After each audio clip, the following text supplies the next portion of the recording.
বাংলা টেলিভিশনের কিছু জনপ্রিয় অভিনেত্রী রয়েছে যারা অভিনয় জগতে একদম সফলতার স্বর্ণ শিখরে উঠে গেছে, কিন্তু ব্যক্তিগত জীবনে কিছুটা ব্যর্থতা তাদের মধ্যে রয়েছে। আর তা হচ্ছে ব্যক্তিগত জীবনে সেই সব অভিনেত্রীরা এখনো পর্যন্ত মা হতে পারেননি। আজকে এমনই 3জন অভিনেত্রীর কথা আপনাদেরকে জানাবো। প্রথমেই রয়েছে জয়া আহসান।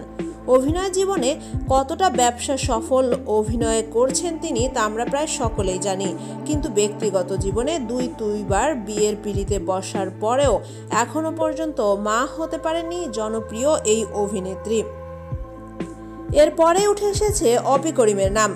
সুন্দরী এই অভিনেত্রী, অভিনয় দক্ষতা বেশ ভালো, আর সেটা আমরা সবাই জানি, কিন্তু বিয়ের পিঁড়িতে 3বার বসার পরেও শেষ পর্যন্ত বা এখনো পর্যন্ত মা হওয়া হয়ে ওঠেনি এই অভিনেত্রীর।